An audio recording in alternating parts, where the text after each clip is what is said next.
جن لوگوں کو ایب لنکن کے لڑکپن کا وہ زمانہ یاد ہے جب وہ جنوبی انڈیانا میں ننگے پاؤں گھوما کرتا تھا، انہیں آپ کے متعلق دو باتیں بھی نہیں بھولتی۔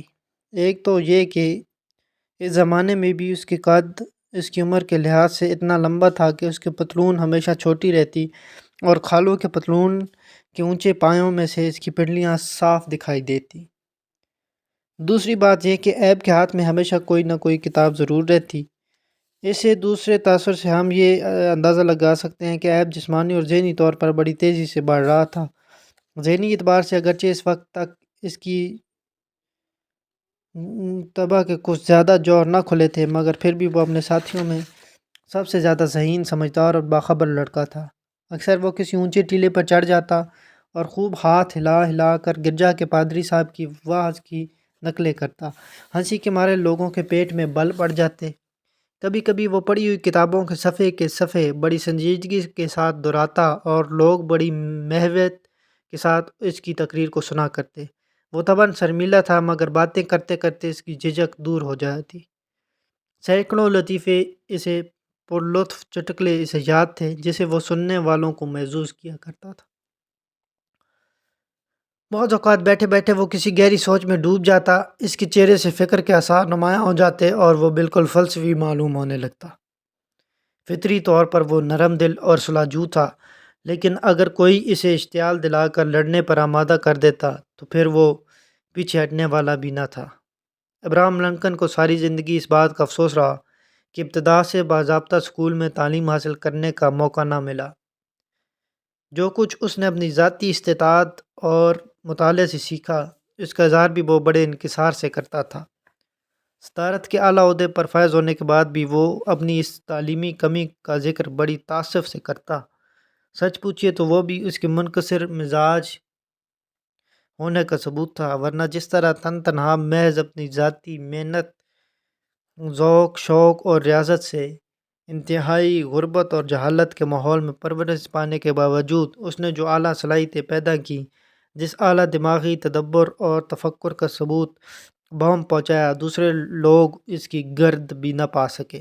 حالانکہ انہیں نہ صرف بچپن میں ہر قسم کی تعلیمی سہولتیں مہیا تھیں، بلکہ ان کی تربیت اور پرورش بھی بہتر ماحول میں ہوئی تھی۔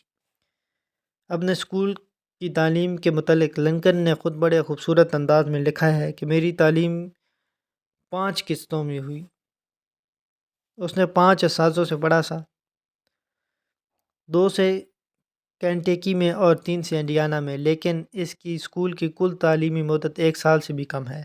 ظاہر ہے کہ اس سال کے قلیل مدت میں کوئی کیا پڑھ سکتا ہے۔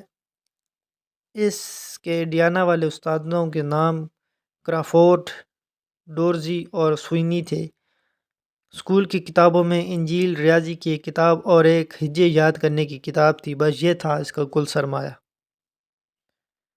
سرحدی علاقے کے ان تمام اسکولوں کی حالت ایک سی تھی۔ تعلیمی نوعیت، درسی نصاب، تدریسی طریقے یکساں تھے۔ طالب علموں سے فیس لی جاتی تھی جو اکثر فصل پر غلہ، مویشی یا جانوروں کی کھالوں کی شکل میں ہوتی تھی۔ اسکول کی عمارت بالعموم لکڑی کے ایک کیبن پر مشتمل ہوتی تھی، جس کی کھڑکیوں پر مومی کاغذ لگا ہوتا تھا کہ دھوپ اور ہوا سے حفاظت ہو سکے۔ لڑکے موٹے لٹھوں کی تراشیدہ بینچوں پر بیٹھتے تھے۔ ایک دوسرے سے نسبتاً اونچی بینچ میز کا کام دیتی تھی۔ اس پر کتابیں، قلم اور دواتیں رکھی جاتی تھیں۔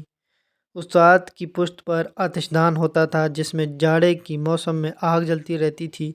اس آگ کی تیزی سے استاد کی کمر اور اگلی صفوں میں بیٹھنے والے طالب علموں کے چہرے اور ٹانگیں خوب سینکتی تھیں، اور پچھلی صفوں میں بیٹھنے والے طالب علم بیچارے سردی میں سکڑتے رہتے، ان کی ٹانگیں کپاتی رہتیں اور انگلیاں تو ایسے ٹھٹر جاتی کہ پیروکار یا قلم کسی طرح گرفت ہی میں نہ آتا۔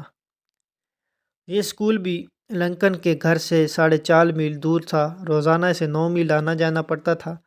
جس زمانے میں موسم خوشگوار ہوتا تو وہ اپنی اس 9 میل کی مسافت سے خوب لطف اٹھاتا۔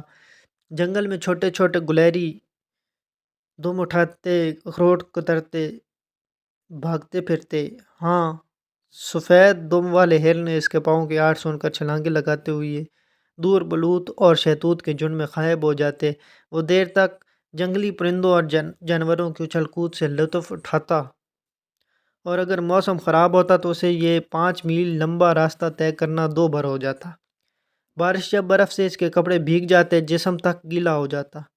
ڈینس ہینکس ابراہم لنکن کی اس حالت کو اس طرح بیان کرتا ہے کہ کھال کے جوتے جس کے اندر چھال کا بے تابا لگا رہتا تھا، اس کے پاؤں کی حفاظت کے لیے ناکافی تھے۔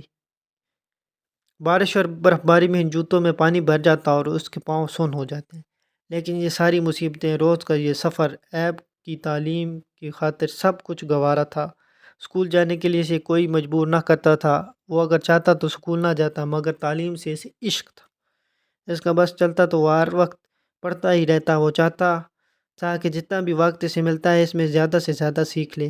ایب کا ہم درس طالب علم نینیتھیل گرگس بے بیان کرتا ہے کہ ایب ہمیشہ اسکول سب سے پہلے پہنچتا تھا، درجے میں سب سے آگے بیٹھتا تھا اور اپنے تمام ہم سبقوں میں سب سے زیادہ ذہین اور تیز تھا۔ لفظوں کے ہجے اور معنی اسے سب سے اچھے یاد تھے۔ ایک مرتبہ ہجے اور معنی کی سبق میں اس نے بڑے مزے کی حرکت کی۔ اس کی ایک ہم سبق لڑکی انگریزی کے لفظ ڈیفائیڈ کی ہجے بتا رہی تھی۔ وہ ڈی ای ایف تک پہنچی تو اٹک گئی۔ اگلا حرف آئی تھا جو اسے یاد نہ آتا تھا۔ آئی انگریزی میں آنکھ کو بھی کہتے ہیں۔ جس وقت وہ آئی پر اٹک گئی تو ایب نے چپکے سے اس کی آنکھ کی طرف اشارہ کیا۔ لڑکی فوراً آنکھ سے آئی کا حرف سمجھ گئی اور جلدی سے پورے ہجے بتا دیے۔ ایب اس طرح کی شرارتیں اکثر کیا کرتا تھا۔